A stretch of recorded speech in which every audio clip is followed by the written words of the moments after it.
Hi, I'm Dave Emery with B&R. I'm the Director of Track Technology here. I'm excited to be here to show you AcoposTrack. The reason I feel that you'd be interested in AcoposTrack is for a very long list of reasons, but I'll start with the most important, our diverting capability.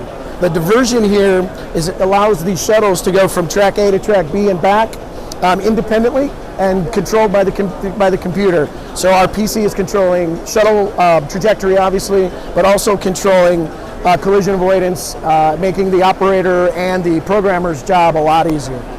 So come by and see us here at PACK EXPO. We're excited again to walk you through your application and how AcoposTrack might work for you.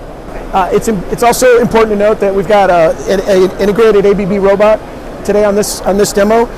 This robot is simulating application of product or process, but it's at the same time able to remove and add shuttles automatically. So we keep a shuttle holder, the robot will actually disengage and engage a shuttle, disengage and engage another shuttle, and vice versa. So that's what the ABB robot's doing on this one.